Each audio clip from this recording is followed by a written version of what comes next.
She attempted to undermine his credibility on national television. His reaction? It transformed everything. The email arrived during the late afternoon hours. A brief official correspondence from the producers of Morning Exchange, among the nation's most watched daytime programs. They were requesting Darius Bell, technology entrepreneur and Innovis CEO, to appear as a guest on their forthcoming business diversity segment. Darius had witnessed this routine previously, a major media outlet suddenly acknowledging that black business leaders existed, parading them briefly for token applause before switching to the next hot topic. However, this situation was unique. Innovis wasn't some startup company. They had recently obtained a multi-million-dollar military contract, surpassing several industry giants in the bidding process. This wasn't fortune. This represented 20 years of unrelenting effort. Nevertheless, he paused before agreeing. Something seemed amiss. His assistant Tasha noticed his uncertainty. "Are you certain about this? You understand how these programs operate. They enjoy celebrating success stories, but they take even greater pleasure in destroying them." Darius reclined in his office chair. "I can manage it. Plus, it's nationwide visibility. Let's discover what they're planning to discuss." Tasha sighed, shaking her head. "Just don't allow them to provoke you." He acknowledged her concern, yet internally he understood the game. If this interview was an ambush, they were engaging in chess with the wrong opponent. On the interview morning, Darius reached KXNT Studios in Los Angeles. The green room atmosphere was frigid, clinical. A young producer welcomed him, barely glancing up from her notes. "Mr. Bell, thank you for coming. We'll get you wired for sound in 5 minutes." No casual conversation, no preparation. Simply business, like a commercial transaction. While seated in the makeup chair, an assistant applied powder to his face with professional detachment. The wall monitor displayed the program's live broadcast, a panel discussion about celebrity controversies, followed by a cooking demonstration. Then a transition graphic. Coming up next, the black tech revolution. Is it skill or preferential treatment? Darius tightened his jaw. So this was their approach. But if they believed they held the advantage, they were about to be surprised. However, he wouldn't realize exactly how far they were prepared to go. The Morning Exchange set was crafted to appear welcoming. Gentle blues and golds. A glass coffee table positioned between the host's chairs and guests. Cameras hovered like silent witnesses, recording every gesture, every facial expression. Darius straightened his suit jacket as he settled across from Madeline Royce, the program's primary anchor, an experienced journalist known for posing challenging questions. She smiled, though it failed to reach her eyes. "Darius Bell," she started, her voice polished and rehearsed. "CEO of Innovis, a genuine American success narrative." Darius offered a courteous nod. "I appreciate being invited." She leaned forward slightly, reviewing her prompt cards. "Now, let's dive straight in. Your company recently secured a $200 million government contract, defeating some of the largest technology companies. That's remarkable." Darius recognized this strategy. Elevate him initially. Create the impression they valued his achievements. He provided a calculated response. It was an extensive process. But yes, we invested the effort. We created a security encryption system that exceeded our competitors' performance. It's that straightforward. Madeline crossed her legs. Some have described it as revolutionary, a deliberate pause. However, others have voiced concerns. Darius remained unmoved. Concerns? She lifted a card, reading from it. Some industry analysts suggest Innovis benefited from certain federal diversity programs, that companies like yours possess an advantage in these contracts because agencies seek to diversify their vendor pool, that perhaps this wasn't solely about excellence, but about fulfilling a quota. There it was. The actual reason for his presence. Darius allowed a moment to pass before responding. I've encountered that argument previously. It's interesting, though. When a black entrepreneur succeeds, it's called special treatment. But when an established firm operated by the same families for generations secures those identical contracts, nobody questions it. The studio atmosphere shifted. Off-camera producers exchanged glances. Madeline maintained her position. So you're claiming race played absolutely no part in your success? Darius chuckled, shaking his head. Let me pose this question. When SpaceX secured its NASA contracts, was it because Elon Musk fulfilled a diversity requirement?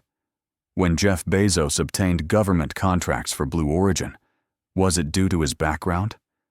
Or do we only raise that question when the CEO resembles me? Madeline's expression barely changed. So you don't believe these diversity initiatives provide assistance? Darius clasped his hands. They help create equal opportunity.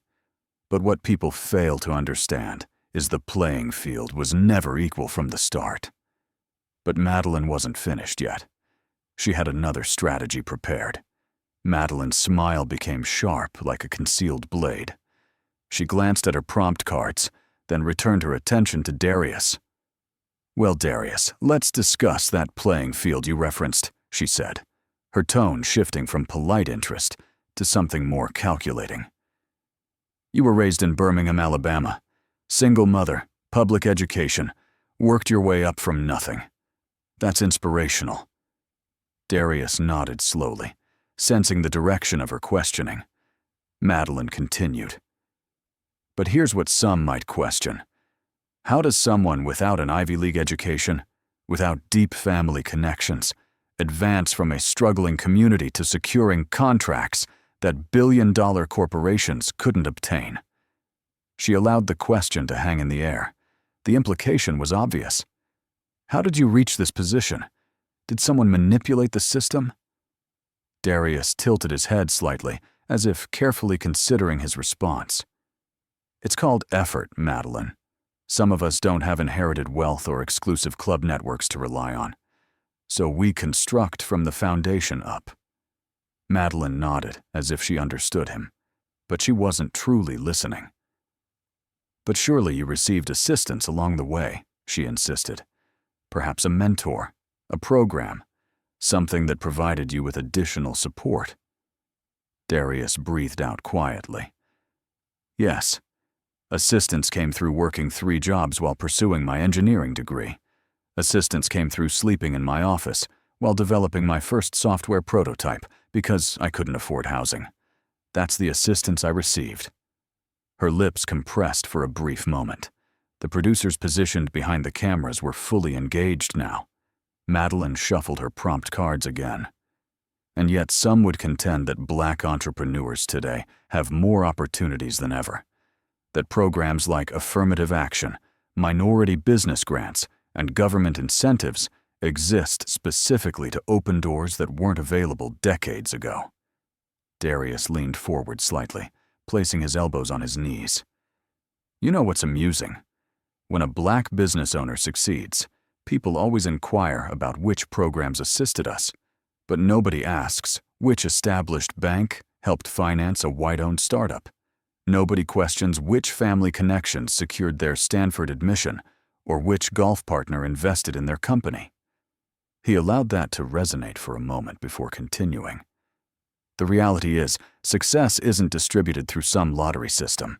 People like me had to demonstrate twice the competence just to earn a place at the table. A noticeable shift occurred in the room. The quiet tension of an audience recognizing they were witnessing something authentic unfold. Madeline, however, didn't flinch. Instead, she smiled. The way a chess player smiles when they believe they've just trapped their opponent. That's a fascinating perspective, she said, her voice smooth as glass. But let's address another element. Perception. She turned slightly toward the cameras. Darius, you present yourself as a self-made success. But let's discuss the public perception of your narrative.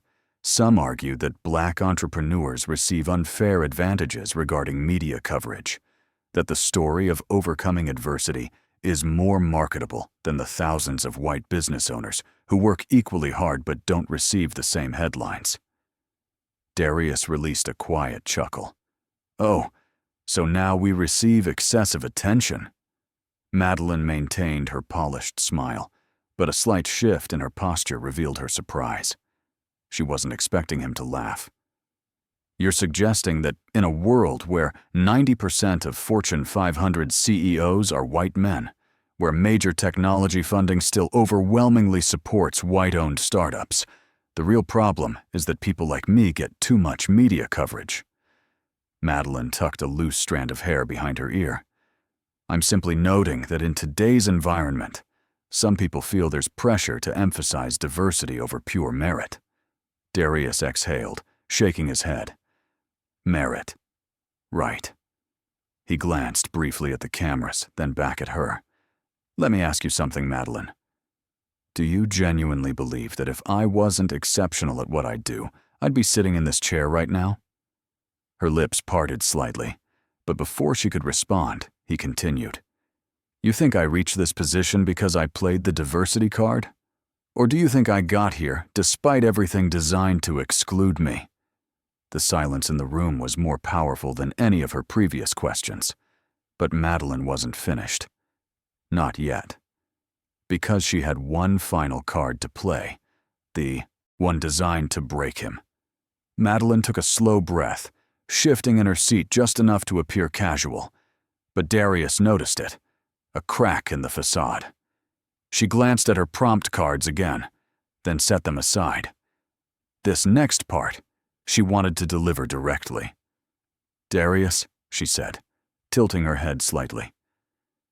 I think it's reasonable to say you're passionate about this, and I respect that. But let me ask you something. Darius gave a slight nod, waiting. Do you think some of this outrage is exaggerated? She paused, allowing the words to settle. After all, your success story demonstrates that the system isn't as biased against black entrepreneurs as some claim. The audacity. Darius could feel the heat rising along his spine, but he didn't let it show. Instead, he released a quiet chuckle, shaking his head. You know, he said, his voice measured. It's fascinating how people love to use one success story as evidence that a problem doesn't exist. Madeline's smile remained, but something in her eyes flickered. Darius leaned forward slightly, resting his forearms on his knees. Let me put it this way. If one person escapes from a burning building, do you point at them and say, see? The fire wasn't that severe. Madeline opened her mouth, hesitated, then closed it. Darius wasn't finished. The fact that I succeeded doesn't mean the system isn't broken. It just means I fought twice as hard to navigate through it. He let his words settle. Even the studio crew had stopped moving. Madeline adjusted in her seat, reaching for a controlled response. I understand your perspective, but let's discuss another aspect of this. She turned toward the cameras slightly, her voice adopting that carefully neutral tone used for damage control. Some might argue your frustration isn't really about race, she continued, that it's about resentment toward larger corporations. After all, you've publicly criticized big tech companies for not hiring more diverse executives. Darius tilted his head. Resentment? Number accountability? Absolutely. Madeline pressed her lips together for a beat. Then what do you say to those who believe that in today's economy, success is based on hard work, not race? Darius exhaled through his nose, then locked eyes with her. This was it. The moment. I say, he began, that people love to believe in fairy tales when they're the ones benefiting from them. A ripple of silence washed over the set, the kind of silence that sticks. But let's be honest, he continued, his voice steady. Black entrepreneurs still get denied loans at twice the rate of white business owners. We still receive less than 2% of venture capital funding. And even when we prove ourselves, we still get asked whether we deserved our success. Madeline sat still, listening, but not necessarily hearing. So let's stop pretending the system isn't rigged, Darius said, his voice calm but firm. It is, and the only people who don't see it are the ones it benefits. Silence. Pure. Heavy. Silence. The producers didn't cut to commercial. The control room didn't intervene. This was raw. Madeline shifted slightly, finally looking uncomfortable. She opened her mouth to speak, but Darius wasn't finished, because this was the moment that would send shockwaves across the country. Madeline cleared her throat, glancing briefly at the off-camera producers, but there was no rescue coming. She had walked into this, and now she had to endure it. Darius adjusted his watch, letting the silence linger just long enough to make people uncomfortable. Then he leaned back in his chair, exhaling. "You know what the real problem is," he said, his voice quieter now, but somehow heavier. Madeline hesitated. "What?" Darius didn't blink. "The bar isn't in the same place for everyone." She shifted slightly. "Meaning?" "I mean," Darius said, "a mediocre white man can fail upward in this country. But a brilliant black man has to jump through flaming hoops just to get an opportunity." A producer off camera muttered under their breath. They knew this was going viral. Darius kept going. "A white CEO can run a company into bankruptcy, destroy it, lay off thousands of employees, and somehow get hired elsewhere. Meanwhile, a black CEO has one bad quarter, and suddenly it's evidence that we weren't ready for leadership." Madeline opened her mouth to respond, but he wasn't done. "And the best part," Darius chuckled dryly, "when we actually succeed, people like you sit across from us and ask if we got here because of some special advantage." Silence. Madeline's jaw tightened. It was subtle, but the camera caught it. Darius leaned forward just slightly. Not aggressive, just firm, just final. "You wanted to talk about fairness?" He let out a soft, bitter chuckle. "Then let's start by telling the truth." Another silence, but this one was different. It wasn't discomfort anymore. It was impact. Madeline's expression had shifted. It wasn't just the audience watching Darius. Now, it was the entire country. And then came the moment. Darius turned slightly, looking straight into the camera. "I know what some of you are thinking right now," he said. "Some of you are nodding because you've witnessed this, lived this." He let his gaze hold. "And some of you are sitting there, frowning, arms crossed, telling yourself this isn't real, that I'm just playing victim, that it's all in my head." His lips pressed together for a second before he finished.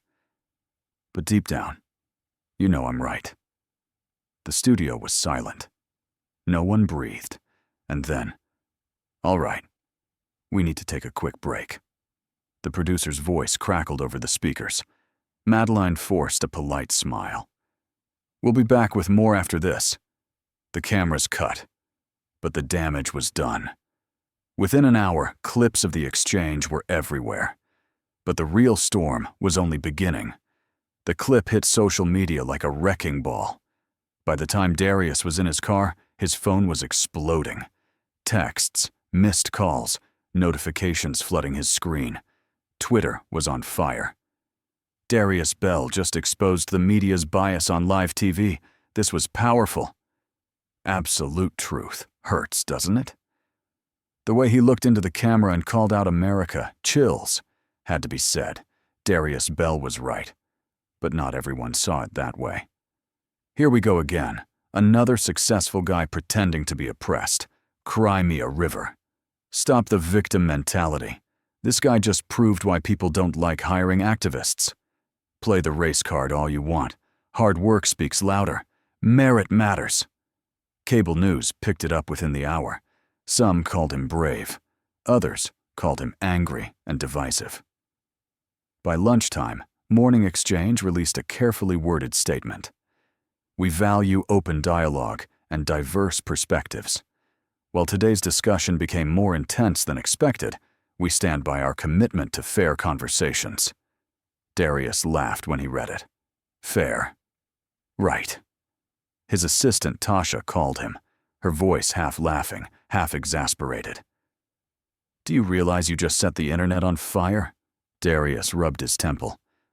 Wasn't exactly my plan. Well, congratulations. You just became the most talked about entrepreneur in America. He didn't respond. He knew what came next, because viral moments don't stay just moments. They become battlegrounds. And the next 48 hours were about to get messy. But this wasn't just about him anymore. By the next morning, the story had exploded beyond social media. Cable news anchors debated it on live television.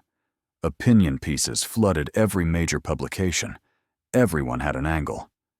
Fox News: is Darius Bell the new face of corporate entitlement? CNN: Darius Bell's viral moment, a reckoning for America's meritocracy. Business Insider: what Darius Bell's interview reveals about race and success in America. Meanwhile, Madeline Royce was in damage control mode. On her show the next morning, she gave a carefully rehearsed response. I respect Mr. Bell and his accomplishments, but I stand by my questions. My job as a journalist is to ask what the audience is thinking. If my questions were uncomfortable, that only proves how necessary they were. Translation: she wasn't backing down. Darius watched from his office, shaking his head. Tasha sat across from him, scrolling through emails.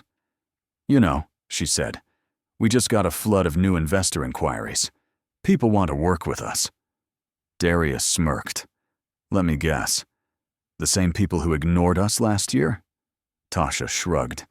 Guess being controversial is good for business. But it wasn't all positive. Some clients pulled out. A major corporate partner suddenly decided to reevaluate their commitments. And then came the death threats, emails, phone calls, even an unmarked package left outside Innova's headquarters. Nothing inside but a single sheet of paper with one word written in bold. Enough. Tasha frowned as she read the message. You need security. Darius let out a slow breath, rubbing his temples. He knew this would come.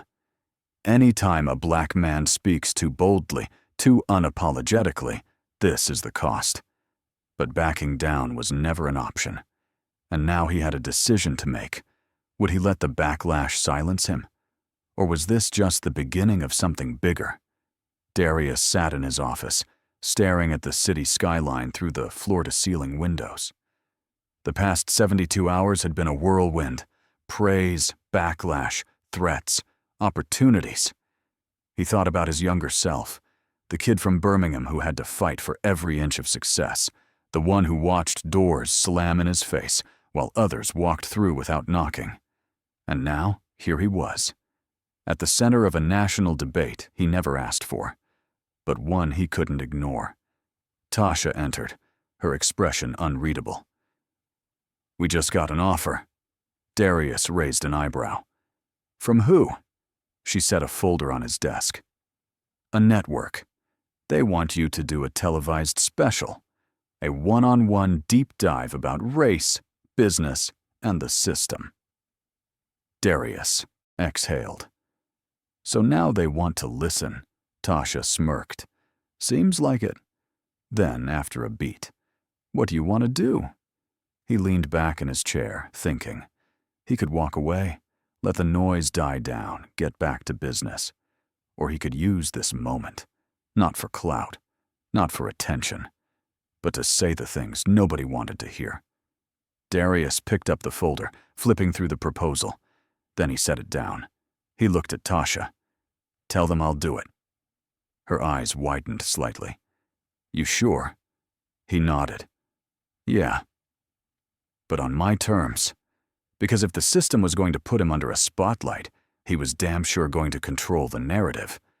Darius Bell's viral moment wasn't just another internet controversy. It was a reckoning. It forced a conversation people had been avoiding for decades. About race, about success, about who gets to rise without question and who gets questioned when they rise. Some called him an activist. Some called him arrogant. Some called him right. But one thing was certain. Nobody could ignore him anymore. So, what do you think? Does success mean playing by the rules of a broken system? Or does it mean rewriting the rules entirely? Let us know in the comments. And if you believe more stories like this need to be told, subscribe.